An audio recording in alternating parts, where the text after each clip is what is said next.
Welcome to the Digital Marketing Mentor. I'm your host, Danny Gavin, and together with industry leaders and marketing experts, we'll explore the meeting point of mentorship and marketing. We'll discover how these connections have affected careers, marketing strategies, and lives. Now get ready to get human. Hello, everyone. I'm Danny Gavin, the host of the Digital Marketing Mentor, and I'm super excited to have Amalia Fowler here today. I've known Amalia personally for not so long, but I've been following her for a very long time. And the fact that we joined a founders group, the Foxwell Founders Group, brought us together even closer. Amalia is the founder and principal strategist at Good AF Consulting. She began Good AF Consulting in August of 2021 because she wanted to help business owners navigate the world of digital marketing. Good AF Consulting specializes in assisting agencies, Google Ads audits, digital marketing strategy development, and in-house PPC training. Amalia is a marketing expert in strategy and paid media, focused on bringing clarity to her clients. Her core belief is that no two clients are alike, and therefore, no two marketing strategies should be the same either. Her favorite saying is, "It depends." She's also a digital marketing professor, and we're going to dig deeply into that. I'm also a professor. It happens to be that we both became professors 5 years after we left school, so I can't wait to talk about that. How are you? I'm good. I'm really good. I love the human element of your podcast. I've listened to a few episodes, so it's like, let's get human, or that particular phrase. I'm so ready to get human. All right, well, let's do it. So let's first start off about where you went to school and what you studied, and obviously how that shaped to where you are today. Yeah, it's a long story. And I was practicing in the car yesterday about how to make it shorter. Like, I was talking to myself as I was driving. So my undergraduate degree back in Ontario at Wilfrid Laurier University, go Golden Hawks, is in psychology and international relations. Like, I never, ever thought about the world of marketing when I was in my undergrad. And it's so interesting. And as a professor too, you'll know they think that they have to know exactly where they're going at 18 or 19. And I love that I can tell my story and be like, it's totally fine. Like, you don't know where you're going to be in 5 years, 10 years, because I didn't. So I did that. I was going to be like an international something, diplomat, whatever, but I seemed to conveniently forget at the time that Canada has 2 official languages and that I needed to learn the other one if I wanted to do that. So I didn't learn French. And instead, I left school and ended up working at Starbucks and Fairmont Hotels eventually when I moved out to Vancouver, which is where I am now. And in that interim period, I became fascinated with how Starbucks and the Fairmont could charge like 3 times as much as everybody else for what was essentially the exact same product as like a Tim Hortons or, the Hyatt down the street. And it was one of the HR reps at the Fairmont that was like, "Oh, you seem to be interested in your psychology background and in branding. You should go to this program." So I went to the British Columbia Institute of Technology in their marketing management program, which is also now where I teach. So I closed that loop. I spent 2 years there, and then it was their internship program at the end of the second year that paired me with my very first internship, where I just like fell into digital. It was not on purpose. I remember crying in my instructor's office and being like, "I don't know whether to do social or strategy." And they were like, "You're a strategist through and through." And I didn't listen and ended up just doing Google Ads in an agency. Was there for 3 years, left to go to another organization. Through hard work, luck, timing, ended up being a director of marketing 3 years after I graduated, which was a wild ride because I had no idea what I was doing at first. Learned very quickly, had an amazing team. And then 3 years after that, decided I wanted to teach and ended up going back to teach. So I was like, I love mentoring students and new marketers. That was my favorite part of it, being a manager in agency. And I love strategy. So I opened my consulting firm and went back to teach. And now that's what I do. I wouldn't change a single thing because I'm super happy. And I think if you take out any of those pieces, I don't end up where I am now. I think we each have our own path of how we get to where we go. And yeah, if you take out one spot, it's not going to happen. I love how the internship was a really big part. Mm-hmm. As you know, internships are key in order to getting to where you want to go. And I find most of the people that I've interviewed have no marketing background from an undergraduate degree perspective. So, if anything, you want to get into marketing, do not get a marketing undergrad. Well, And no, I teach marketing to undergrad students. So I'm going to counter that. There is this narrative, I think, this very binary narrative in our field where it's like you have to get a degree or you shouldn't get a degree. And honestly, it's case by case, person by person. I teach in a marketing program. I'm a huge advocate for the connections that sets up for the students that I work with. I am also completely like I've hired people who never took a marketing class in their life. So I think it's so much more about a person's individual journey, but both paths have equal value in some way. And we get into this narrative of like program good, program bad, not program good, not program bad. And I don't think it helps us at all. But there can be success with an undergrad in marketing. Oh, totally. You see, I'm biased because I teach graduate students, so I don't have a lot to do with undergrads. But Amalia, you're like the best teacher ever. So whether Who it was told a degree, you that? Can they tell me? that's what I hear through the grapevine. Yeah, I mean, I imagine all your students are really, really lucky to work with you. So you mentioned before that you obviously were at school. I know you were a member of Toastmasters and Peak Leadership Program. Tell me a little bit about those like extracurricular activities that kind of helped and pushed you. I'd have to go back to Laurier for that. There's a joke. I mean, nobody listening to this is going to know anything about Laurier. It's a smaller Canadian, very Ontario school. There's a joke. It's how many Laurier students does it take to put in a light bulb? And the answer is all of them because they make it a campus event. And there was so much opportunity there. I really credit a lot of my leadership skills to Laurier. I was a leadership mentor there. It's actually through that program that I met my now husband. I was a residence life don. There were so many opportunities to build relationships and skill sets. Like we went to conferences on leadership. It was such a great experience outside of the classroom. And then at BCIT, I did some more of that with like Peak Leadership and then also the Toastmasters Club that was at BCIT at the time. They really provided me with an opportunity to hone some of my speaking skills. Although I will say the class load is really different from university to college. So university, I would say I place a lot more credit to a lot less credit to my academics and more to the leadership opportunities. And it's the reverse where I went to college. Like everything, BCIT's whole thing is hands-on applied learning.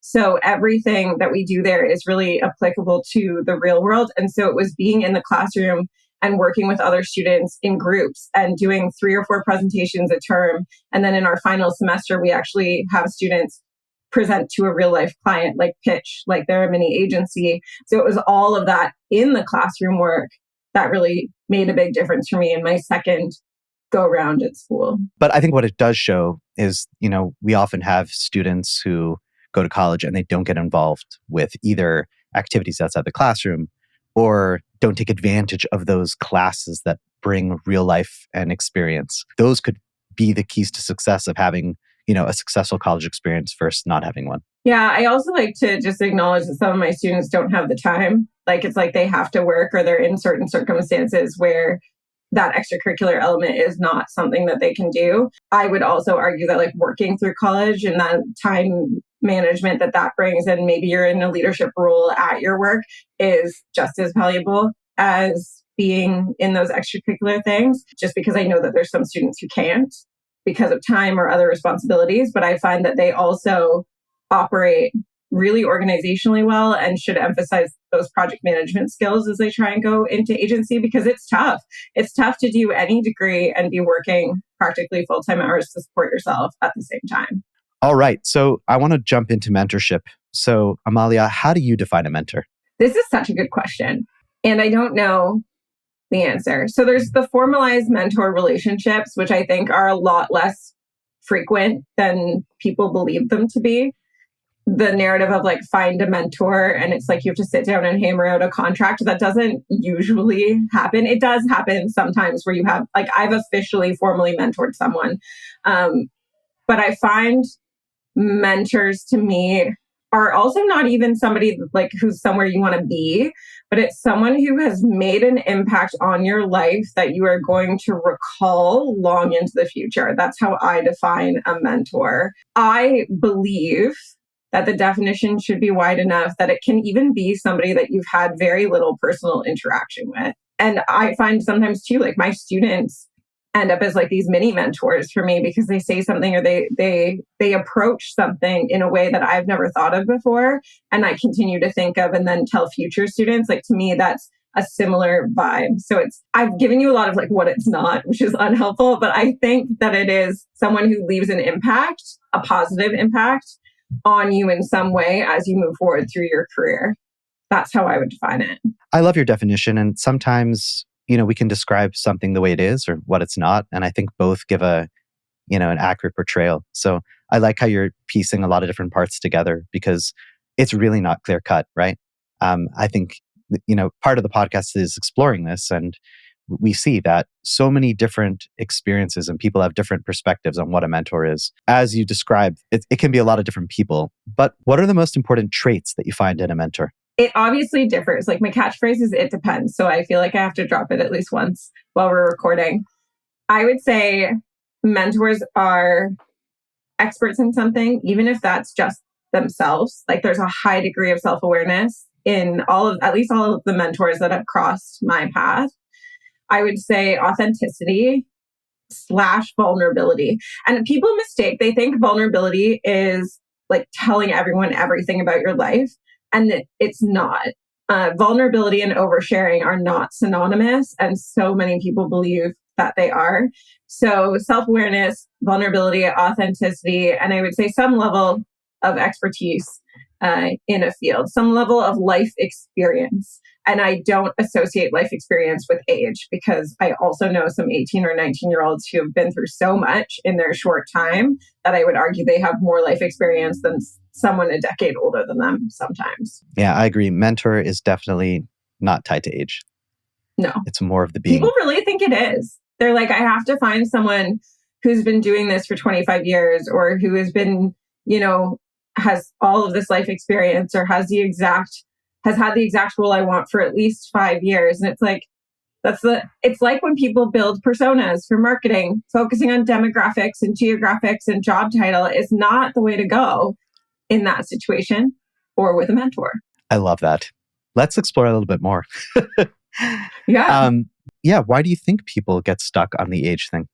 Okay, we're going to open like a whole can of worms here. It's okay. I believe that it is one of those great like shoulds of society. We've been told since we were little, you have to find the like coach, the mentor, the like professor, the older person to like look up to, respect your elders, that whole narrative, which I'm not saying don't respect your elders, just to be very clear. I am saying that respect should not be dependent on age. It should be, if someone is treating you respectfully, then you also treat them respect. Like, it should be a mutual thing. If somebody who's 2 decades older than you is treating you poorly, we have this like societal narrative that you just have to put up with it. And I think that's very problematic. I believe that we're so focused on age because we're told to be so focused on age from when we're young. Like, all of those narratives of like respect your elders and make sure that like, you find the right coach or the right teacher or the right career path or like do all of these things in this way, in this order. I think that just plays into that narrative. Interesting. And I'm going to flip it a little bit, but I've noticed a little bit in my agency that, when you have a lot of people who are young, sometimes I don't want to say don't respect their elders, but sometimes like they kind of push them off. Like, they don't want to listen. Like, oh, you're so much older, you don't understand us. So it's kind of interesting that sometimes that happens as well, right? Yeah. And I think my response would be to an employee who said something along those lines, or if I got that vibe, it would be help me understand. I think sometimes when they do push off, and a lot of it is historical too.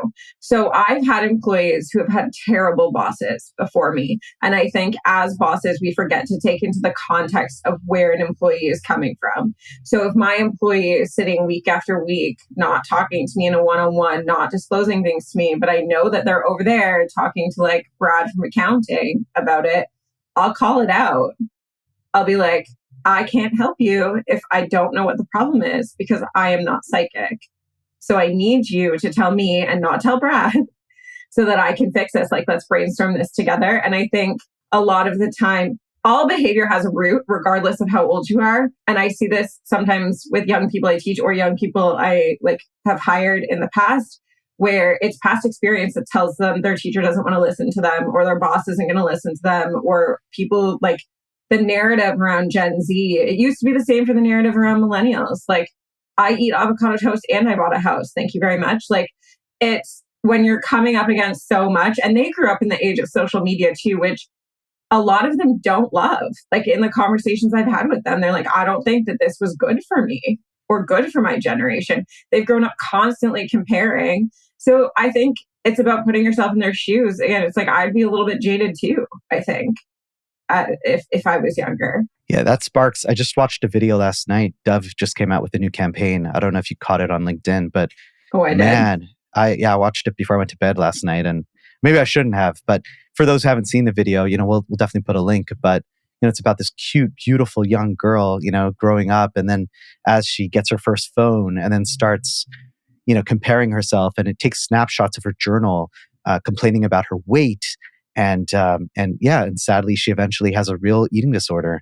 And it looks like she, at the end, she gets help and, pulls her life around. But the pressure that kids have these days, it's really scary. And I think the number they give at the end is like 3 out of 5 kids have like a mental, I don't know if the term is like mental issue or mental challenge due to like the society and things that we live in. It's crazy. There was one that I saw earlier this week. It's Canadian specific. And this is not the exact number, just to be very clear, but there was something like 140,000 Canadian teens got Botox last year, something like that. Like, social media is not, like, it's powerful and there's a lot of positive things about it. Like, I have some of my best friends I've made on social media, but I really benefited from not growing up being constantly compared to other people or constantly comparing myself to other people on those platforms. I truly believe we're lucky to not grow up in that space. So, and again, like, to bring it back to it not being about age, is I've had employees of all ages confront me or like be a little bit, frustrated with the environment. And it boils down to like, there is always a reason. There's always a reason, whether or not that reason is your fault, whether or not that reason is they're just having a bad day. And so approaching that situation with curiosity and then like, I am on your side. Like, you don't have to fight me. Like, I am here to actually work with you, has been the best thing that I found across, I guess, anybody I work with, regardless of what generation they come from. Man, Amalia, like, I know your mantra is like, it depends, but like, you don't just apply that to your agency, but it's to life as general. Like, I think a lot of us, we know in the back of our mind that it's important to not judge someone at face value, dig deeper. It seems like you really live that. And that is so cool. And it's a great reminder for myself that, it's very easy to get frustrated at points when you're dealing with people and individuals, but you always have to dig deeper and see like, what's the situation? Why are they there? I will say I'm not perfect at it. Like, I get it wrong all the time. But one thing I learned from like years of therapy is that the repair is more powerful than the rupture.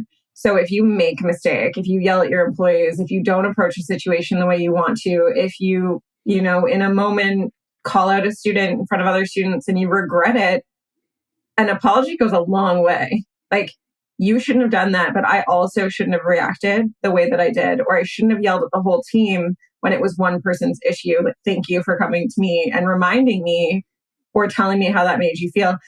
Trauma happens. This is the psychology nerd in me, but trauma happens when there's an incident and it never gets resolved on the other side. So there's the incident, there's that feeling, there's that rupture between you and a caregiver, you and a friend, you and whoever. And there's never a resolution. There's no apology. There's no, I shouldn't have done that. And now this isn't to say that if you apologize every time and it becomes a behavior pattern, that's okay. That's a different set of like, not okay. But I'm not perfect. Like, I aim to approach all situations with curiosity. I also can sometimes just be frustrated and angry, but I try to circle back in those instances. And my first leadership job taught me a lot of this. And those 5 people who I was their manager were like essentially guinea pigs. Like, I was 27 and new to Google Ads and new to digital. And like within 3 years, our agency went from 8 to 85 people. So that explosive growth, you can see your eyes. And I was the only female middle manager. And so like, I made a lot of mistakes. And so they're going to happen. I'm not perfect. but I try to learn from them when they do. But I think that's why it's important to have an acceptable culture where communication is allowed, as well as the room to make mistakes. Because the way we grow is through mistakes, but we also need to have the communication available that when someone does make a mistake, to let them know, and it's okay to let them know. So I think if you get those two ingredients correct, you got a good place, a good organization, a good workplace. Mm-hmm. Yeah, I'd agree. All right. So let's now talk about the influential mentors in your life. I know you've given me quite a few, but I can't wait to hear about them. So let's talk about Kirsty Hulse first. Oh, I love Kirsty. I messaged her and told her I was going to talk about her on the podcast. So Kirsty, I don't know if anyone is familiar with her. If you're not, you should be. I love Kirsty for a few reasons. One, she's so authentic. So her communications, her social media just like screams authenticity. Two, she's funny as hell. Like I laugh every time we talk, every time we're on these calls. And then three is she really has she has this program called Confidence Live. And I took the program, which is one of the ways that I connected with her. We were actually also both speaker coaches for an event, based out of Vancouver, but we were joining virtually. So we connected, we were like adjacent that way. And then I took her program. But one of the moments that like really stands out to me is she gave me her time. She's an amazing speaker. She used to run an agency. She now does confidence coaching and training. She talks all about how, she went from one to the other, but she gave me an hour of her time right before I was supposed to speak at MozCon. I unfortunately got COVID, so I never actually spoke at MozCon, but I was so nervous about this presentation and telling her about it. And she just offered me her time. She's so generous with her time. And we spent an hour. I did the presentation for her, which was so nerve-wracking. Like, here's this woman I admire so much. And I'm just going to Zoom presentation to her, this keynote. Well, not a keynote, but at Moz, you have the whole stage. It's pretty much keynote. It's pretty much I was so nervous. And we ended up talking about that. We ended up talking about some other things. But I would say I end up with these like catchphrases that I find myself repeating that are not mine at all. They've come from all the mentors in my life. Three of the most powerful ones that I like pass on over and over and over again come from her. And to me, that's a sign of like a really great kind of mentor-esque figure in your life, is if you find yourself reflecting on and repeating the advice that they've given you. So she's had such an impact, like beyond that 1 hour conversation and the program I took with her, which if you want to, you should check it out, into all other areas of my life. Like I pass on her advice to students now. So it's really this trickle down effect. And finally, one of the things I admire the most about her is she has an idea and she goes to do it. Like she wanted to put on a conference this year and she went to put on a conference. And as someone who has historically overthought like every single thing she's done, I love that about Kirsty. And I try to emulate, it's like a what would Kirsty do? I have this idea. Okay, I've sat with it for a few days. Like I'm going to actually do the thing now. And that's like, it's pretty accurate to say that a lot of our work together has changed my life in a big way, and how I run my business too. It's so lucky that you have someone like that. I mean, she sounds very, very special. I mean, she's great. And to be like very clear, we've spent a total of her course together and then like one phone call. So this is not somebody I talk to on a regular basis. I mean, I told her that I was coming here, but those moments, like when she's with someone, she's with someone. So there's no like phone distracting her. She like shows up completely in that moment. And that is a trait that I try to emulate when I'm with students or when I'm with an employee, is like, okay, this time is our time. So even though I've probably spent a total of like 14 hours and a majority of those I was taking her coaching program with her, the impact of those conversations have been so long lasting because of the intention that she brings to the spaces she's working with people in. And I have so much admiration for that. Let's switch over to your first boss in the marketing world, Nicholas Williams. I told him I was doing this podcast too. So this is an interesting one because he is simultaneously the best boss I've ever had and was the biggest pain in my butt for 3 years. His name is Nick. A lot of what I learned from Nick was very reluctantly learned. And there's a few things where I still think he was wrong, But there's others that as I grew in my career and became a manager, I realized was simply a difference of lens.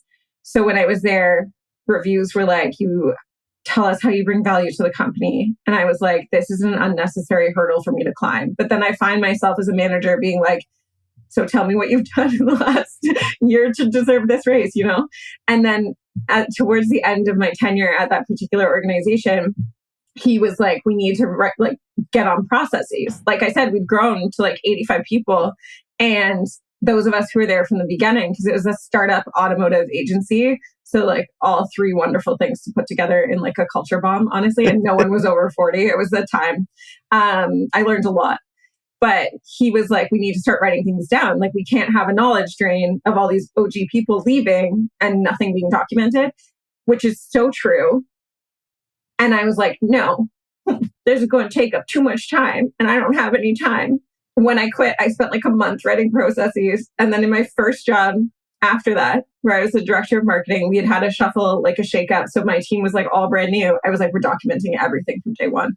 And so all of these pieces where I was frustrated with him ended up becoming some of my greatest life lessons. And from a mentorship perspective, him just not backing down, which I'm totally going to regret saying if he listens to this, but him just not backing down on those key beliefs was a huge lesson to me and really informed the mentorship from a management perspective. So when I went on to manage my own team, I carried a lot of his advice and systems with me. But then I also learned from what he did that I didn't like at the same time. And so I approached my team like similarly, but with my own tweak. And I think that really informed how I managed and how I still manage to some extent because I have team members in my agency. So, and have you ever told him this like now after you left, or is this going to be the first time him hearing about this? We played disc golf earlier this week. And I told him, I've never said this to you and you already know it, but you were right about a lot of things. And he said, I know. So that's how that conversation went. But you know, it shows a level of maturity, and documenting and making SOPs is the key to a successful agency. Well, and now I'm like, it's one of the three things I teach the agencies I work with. Yeah. It's so frustrating, honestly, to have taken such a stand at such a young age against something that I now advocate for all the time. It's one of the great like ironies, I think, of my career. I've been blessed in my agency because one of my departments, 2 of the people are going on maternity leave. That pushed them and us in general to get SOPs really tightened up. So it's been awesome. And then it's also given other people in the agency and other departments to look at and say, oh, wow, that's really awesome. Look what you've put together. So, you know, sometimes you need a little pressure in order to get those SOPs out because, like you said, you can always be like, what? I need to work on a client. I need to do something else. There's always something else more important until that's the most important thing. Yeah. Because SOPs and processes are for people who are training and people who are taking over a role or someone who doesn't know what they're doing. And the only time you need them is when the person who knows what they're doing isn't there. But the only time the person who knows what they're doing isn't there is when someone quits unexpectedly, or there's an accident, or a lottery win. So those things, it's like unsought goods in the marketplace. We don't think we need insurance or wills or coffins until we need them. And then if we haven't done the planning, we're in a bit of trouble. It's very similar. Let's talk about Julie Friedman. I think it's Bacchini or Bacchini. I think it's Bacchini, but I actually don't know and I should know. Julie has become a very good friend. So this is one case where someone who has been a mentor to me has become somebody that I am very close to and, love dearly. And we talk about our lives. And when I was sick with COVID in Italy, she was one of the people who Zoomed me to make sure I didn't die of loneliness in a different country. Julie is the current manager of PPC Chat. She is not the founder, if I'm correct. Manages a bunch of PPC communities, always shows up for everybody in the space, new or old. And Julie, along with Ginny Marvin, just to give credit where credit is due, those 2 are the reasons that I started speaking on the PPC speaking circuit. And Julie if she's at the conference I'm at, she's front row. She's front row and she's clapping and she's making eye contact with me. So I'm not freaking out. And it's like having a supportive mom. I don't want to call her mom. She's like an older sister, like having a supportive older sister all the time in the space. But early on in particular, she was instrumental in me feeling comfortable in what is an established space.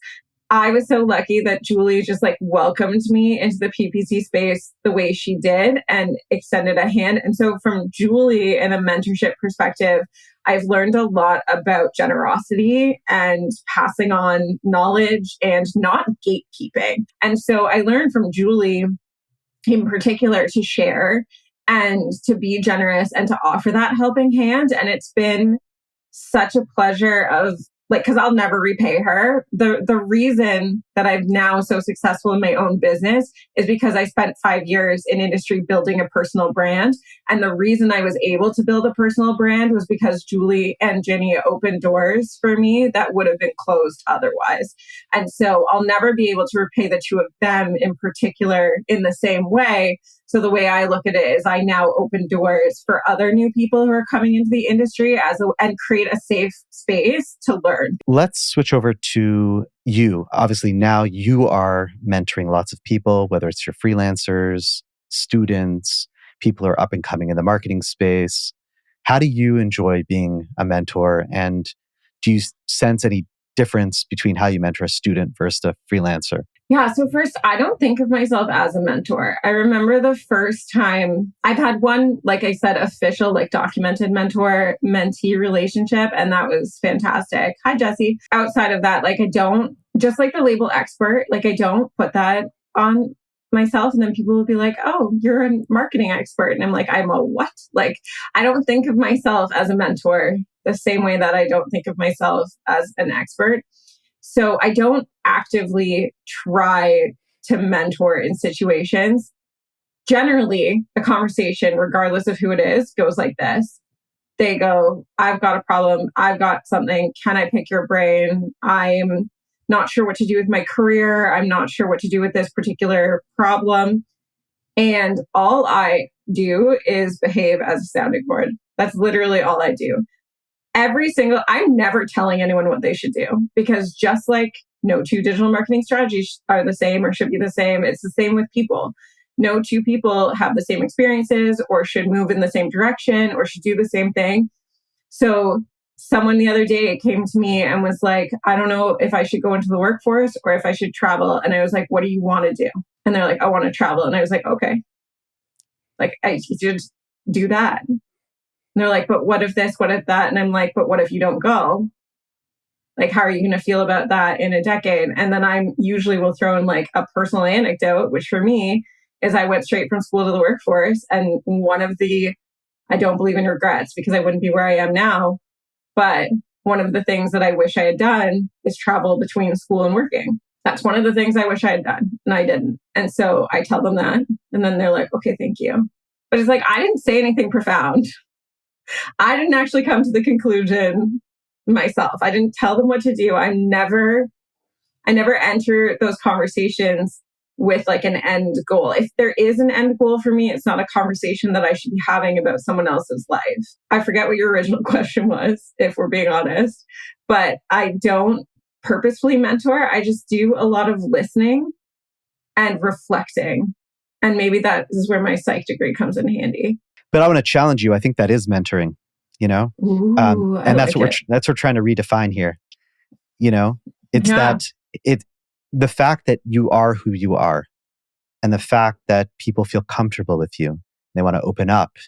And obviously they know that you have that wisdom, you have that path of success that you've traveled. So they feel safe and comfortable asking you these questions. And by you leading them to come up to the conclusion on their own is actually the right way of doing it. That is a mentor. I do think the conversations come up more frequently with students just because they're in a learning environment. They're making all these big decisions. But like if one of my employees asks me, one of my friends asks me, if someone asks to pick my brain from like the PPC community, same general thing. I think of them all as like tiny cave explorers where they're looking for something and all I'm doing is holding up a lantern. That's all I'm doing. My job is to shed light. I'm not doing the exploration. I don't even know what they're looking for. I'm just holding like the camper light. That's what I'm doing in those spaces. And also trying to be aware of how much I share my own anecdotes, because I love to talk, I love to tell stories. So I'll often like be in my own head, like, don't say anything else, don't say it. Or I'll be like, can I share a story with you that may, like, from my own experience? Like, I'll ask, because I don't want to make their question about me. But it's a work in progress sometimes. It's all a work in progress. So let's talk about your 3 keys to mentoring success. When we went over these, you seemed pretty excited. So I'd love to dig deeper. Okay. So number 1 is self-awareness, which again, anybody who's ever spoken to me will understand that is one of my favorite things. In one of my early lectures in the semester, I ask students what the most important quality a marketer needs to have is. And I get everything from like communication, skills, research, Excel, understanding the landscape. But my answer is self-awareness. And I tell them it's not the be all end all, but self-awareness is so important in general, but when you're mentoring, especially, because if you don't know what you don't know, you are not capable of providing advice within the realm of your experience. There's a lot of times when people ask for my advice and I tell them that I'm not the best person to have the conversation with. And if I was not somewhat self-aware, I don't think I'm fully self-aware, but if I was not somewhat self-aware, I might give them advice in a space where I have no business giving advice. And so that's the first key. The second is also one of my key management philosophies, which is just approach with curiosity. We've talked about that a little bit earlier, but it's okay, asking questions for like, why is this the way that you feel? Like, what happened that you couldn't do your work on time? Can you explain to me why this, campaign wasn't adjusted within the time frame we agreed upon? And it's never approaching with like anger. I try not to approach from a place of like being upset, but I try to approach from a place of being curious, because everyone has those backgrounds, everyone has those different stories, everyone has these like beliefs, these solid core beliefs that are formed when we're growing up that sometimes are not true, or sometimes are beliefs that we don't actually want to subscribe to anymore. That you shouldn't travel before you work because it's a waste of time and money. And it's like, okay, but do you believe that? Or is that coming from somebody else in your life? And if it's coming from somebody else in your life, do you want to believe it? Like, do you want to make that your rule too? Because if not, why are we clinging on to this thing that doesn't necessarily reflect your own experience and opinion? So approaching with that curiosity of like, where did these feelings come from is that second key. And then the third key is just, I tell them to follow their sparkle. Okay. If you don't like the word sparkle, you can use the word joy, or you can use like the feeling of like the big yes. But that's how I got to where I am. So I like notoriously had no idea who I was. Like, you wouldn't know it now, but I was quiet. I did not know what I wanted to do. I did not know who I was. I did not have any understanding of what it was like to be me or what I believed. And someone gave me this advice. Oh, it was a woman named Sashi. She owns a dance studio here in Vancouver. And she was one of my mentees for the speaking program that I was speaking about earlier. And she developed her talk about following the sparkle. So this actually came from her. I was like, okay, so I really like mentorship of new marketers. Okay, what is a job that I can have where I'm doing a lot of mentorship or teaching? And it was like, okay, I really love strategy, but I hate client comms. I'm good at it, but I hate like the repetitive re-education month over month over month over month. And so it's like, I hate HR talks. So where can I mentor but not do HR talks? Where can I do strategy but not do the like day-to-day communication? And it's taking those pieces that work for you, taking those yeses and stacking them up. And every time you move jobs, every time you make a decision, every time you go to have a new conversation, it's taking the yeses with you and looking for something that has more of that and less of what you don't want to do. That is how I just rediscovered my hobbies. It was like, this is something that feels like a yes, so let's do that. It's kind of about learning to listen to your intuition again. And I don't know where this one came from, but I know that it's not an Amalia original. But I tell all of my students at the end of every term when we're saying goodbye, that final lecture, that if you have to disappoint someone, don't let it be you. Like if you have to disappoint a parent, a teacher, a boss, don't go against what that core yes feeling is to please someone else, because life is way too short for that. And I have finally figured that out, I think maybe earlier than other people. So I've got a lot of like living left to do, but that's the third key. So we're going to transition now to talk a little bit about your professorship. So a lot of people know my story. I did my MBA at the University of Houston. I graduated in 2010. And then 5 years later, I get this random email. Hey, Danny, you want to come teach? We don't want theoretical people teaching the digital marketing, but we want real life experts. And we've been following you and we want you to come. So I would love to know, what's your story? How did you get invited 5 years back to become a professor? So it's the last mentor on my list. I think she would legitimately maybe murder me if I mentioned her name on a podcast. So I'm just gonna call her Whitney because I need a name, but her name is not Whitney. So she was a teacher of mine when I was at the school and taught me digital. And then when I was in the program, and after I left, we kept in touch, and she reached out about a freelance project that she was on 2 or 3 years after I left, asking if I wanted to partner with her on it. So we worked together on a couple projects. And then when I had realized that I really wanted to make a change from my last agency, I reached out to her and we had coffee. And I was like, how do I do this? How do I do what you do? Because I think this is what I want to do. And so she helped me start teaching part-time in our part-time studies or flexible learning programs. And then from there, when there was an opening, let me know. Very boundaried at that point, because when you're on the hiring committee, you can't obviously there's a separation, and she was very good at that. But then even when I started, she was instrumental in helping me figure out the learning system, the LMS, and helping me organize my courses and all of that. But she's the reason. So Whitney's the reason from between being a student and then coming back to teach. The thread that binds in that space is her.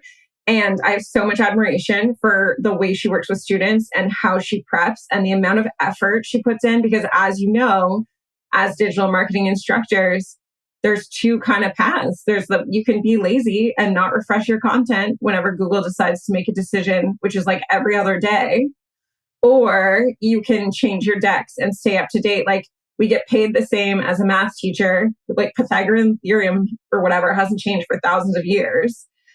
And we can, you can phone it in, or you can actively work to continue to provide the best information for your students. And all I see her doing is actively working to continue to provide the best information to her students. And so she's very much a mentor to me in that sense as well. But she's the reason that I ended up teaching again. I mean, I had again, teaching, period. I had a professor like that as well. Similar concept. His name was Steve Koch. I'll say his name. He knows. But yeah, he's not going to get mad at you for talking about him on a podcast. I hope not. It's awesome to have someone to look up to, and hopefully we both will have students who want to become professors as well because of us. Some of them tell me that already, and I'm like, "Okay, give it a few years, kid." I love certain things about our job, and then there's others where I'm like, "Why am I here? Sometimes, what am I doing?" But I always comes back to what I call adjacent joy. I love watching students have that light bulb moment. You know exactly what I'm talking about. They discover something about themselves. And it doesn't have to be from my class. It doesn't even have to be related to academics. But I love watching that click in their brain as they figure out another piece of their own puzzle to their own life. And they get so joyful or invested in what they're doing. And I feel so privileged, genuinely, to stand and watch their growth. That brings me so much joy. And so as much as I joke, sometimes what are we doing? This is a lot, and I could make a whole lot more if I wasn't teaching, to be honest. sometimes I have those thoughts, and then like a student emails me to tell me that like they got their dream job, or that like they have found the confidence to apply for a scholarship, or they're going to go traveling for or whatever it is. And I'm like, oh yeah, this is why I'm here. Yeah, I feel the same way when I'm on LinkedIn and I see a student get especially digital marketing job. But like when they get that, I am like, I'm jumping for joy. Especially when they came into the program like as a teacher or something that's like totally left field. And they're like, Yeah. oh, this is what I want. And it's nothing better in the world. I think it gives us a boost too, in some way, like not in like a I'm taking credit for it way, but in like it kind of reminds me, this is going to sound so cheesy. It kind of reminds me there's like hope in the world. You know what I mean? It's like, kind of reminds me like the next generation is going to be okay. They're going to get through this. And like, it kind of reminds me of that. I like that. You mentioned changing curriculum. So this wasn't officially on the schedule, but are you thinking about incorporating ChatGPT sort of lessons or modules within your core curriculum? Yeah, so there's a few things. There's institutional policy around that type of thing, which varies from institution to institution. And then in terms of like changing curriculum, like I can adjust what's within a course, but changing the like overall learning objectives of a course is like a whole other thing that's out of my scope. I have decided mostly, because I'm not all the way there yet, mostly to embrace it. My general philosophy in my classes is if they can Google it while they're outside of my class in the workforce, then I need to teach them how to use it responsibly while they're inside my class. Because it's all well and good, and this is just my opinion. I like, just to any professors that do this differently, it's a whole new world. Like, we're all figuring it out. I have no judgment on what other people are doing in their classrooms. But for me, I am like, okay, they're going to use ChatGPT. Like, there's no way that they're not going to go into their careers and use it in some capacity. I used it the other day to brainstorm business names. Like, I'm using it, they're probably using it. But can I teach them that it is not always accurate, that it doesn't have access to the internet, that it can't actually pull from sources? Can I teach them all the limitations? Can I teach them that because it was coded by a specific group of people in a specific country, that it has inherent biases within its programming? Can I teach them about the ethical implications of AI? Can I research all these elements and bring them into the classroom in a way that when they do go out into the world to use it, they have a lens from which they're seeing it, because I was the first voice they heard on the topic. And so we had an email marketing assignment in this one class I teach. And the assignment was get ChatGPT to write a sales email for you. And your job is to critique it. I want you, based on all of the best practices we've talked about in class, to tell me what ChatGPT said and tell me why you would do a better job as a human. So it's like, go use it, go do this with it, and then tell me where it's flawed. So that's the one thing that pops to mind. Yeah, I love that. In some of the courses that I'm doing, it's like, the regular, let's say, homework, but then now trying to do some of the same things with ChatGPT. And I think an essential question that you have to ask each time is, what's wrong with it, right? Point out the problems. And I think that if we train our students and people in general to look for that, no one's going to just copy and paste, but they're going to, have to mull over and see what are the problems and how can I make it better. Yeah, it's not perfect. It is not. There's so much misinformation out there about it too. So if I can teach them where to find good information, who to listen to check their sources. I personally, and again, this is my opinion and not that of my institution or any other professors that I work with, but my personal opinion is if it's something that they're going to be able to use in the real world, then we should be using it in my classroom so that they can figure out how to use it responsibly. That's just one professor's opinion. So I literally have 1,000,001 questions we didn't get to, and we are definitely going to have to do episode 2, 3, or 4 even, Amalia. But it's time for the lightning round. And I would like to know your top 3. We can either do Taylor Swift albums or songs, whichever one you think is going to be better. Neither are good. Okay. I love Taylor Swift. Did you know that I'm 3 degrees of separation away from her? It's true. Tell me. One day I'm going to meet Taylor Swift.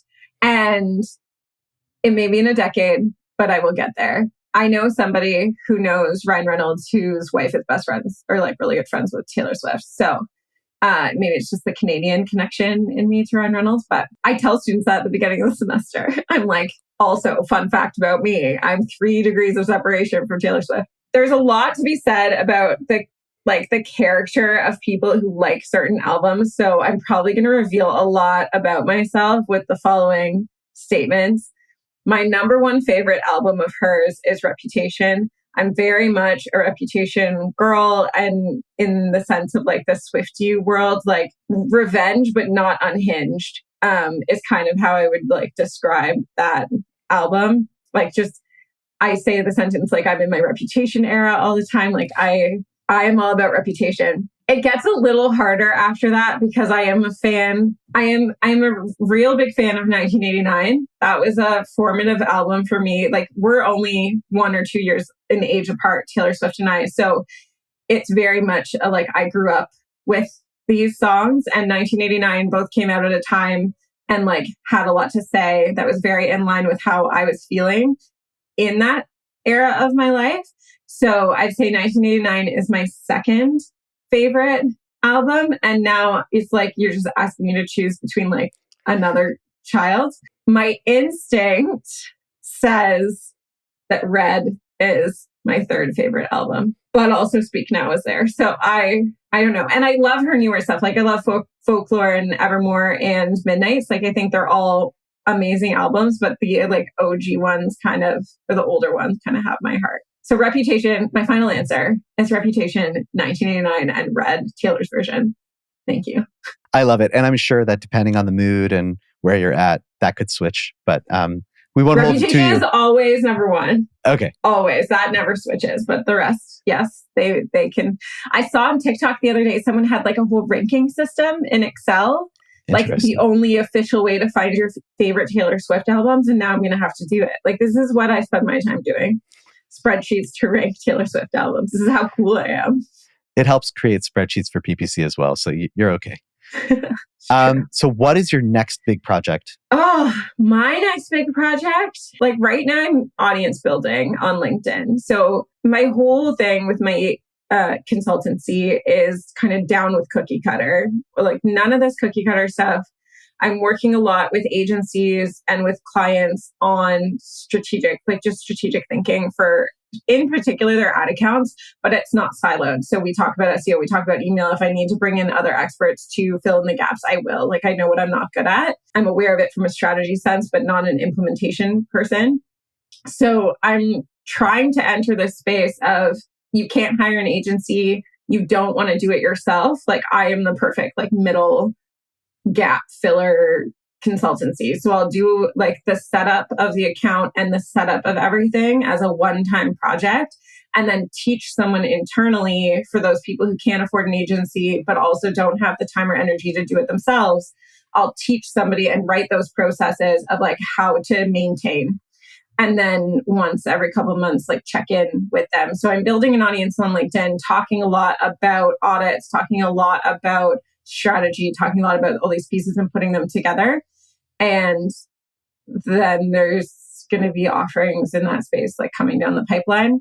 But really this summer I'm traveling a lot. So I'm kind of focused on that as a big life project, just traveling. Yeah, that's really where I'm at right now, kind of audience building. Love it. And are you seeing direct ROI in those efforts, or is it still in process? I'm seeing direct ROI. So what's really interesting is I heard someone the other day, a businesswoman I very much respect and admire, call herself a chaos muppet in her business. And I have always shed the need to niche. I've always shed all that like traditional business advice because it's just not how my brain works. And at the end of the day, I am authentic before I am anything else. And so my business is very much a representation of me. I am a bit of a chaos muppet where like, this is what I'm doing right now, but I am getting leads like off the side unintentionally. And for audits in particular, my audit series is really popular at the moment. And then I get a lot of leads off Reddit. I just comment on people's posts and then they DM me and then I end up working for them. That's so cool. In the PPC space. So yes, the goal right now is honestly a follower count. And so I'm seeing a direct return there, but I'm seeing like an ROI business-wise as well. Very, very cool. So where can listeners learn more about you and your business? Just LinkedIn. I actually don't have a website, Chaos Muppet. I don't have a specific home online yet. I will later this year, but LinkedIn is the best place to find me under Amalia Fowler. I think it's just if you do like linkedin.com/in/Amalia Fowler, you can find me. I'm also on Twitter, but ever since a certain billionaire decided I had to pay for reach, I don't actually use it as much. It's really just me being quippy or like tweeting something that comes to mind in my life. So if you want the like more authentic, funny, but not related to ads version of me, Twitter is there. My dad is on Twitter, and so he responds to every one of my tweets. So if you want to see like that father-daughter relationship play out in real time, you can also do that. The other day I tweeted I bought a whole case of mangoes and could I eat them? And he was like, good luck. It's like, thanks, Dad. Thanks. So yeah, LinkedIn's the best spot for business stuff. Twitter, if you just want to feel like we're buddies. Love it. Well, Amalia, this has really been so awesome. Like I said, we need to do it again.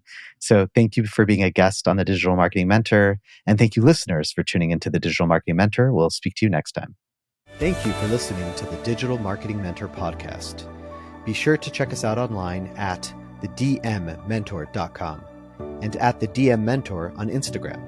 And don't forget to subscribe on Apple Podcasts, Spotify, or wherever you listen to your podcasts for more marketing mentor magic. See you next time.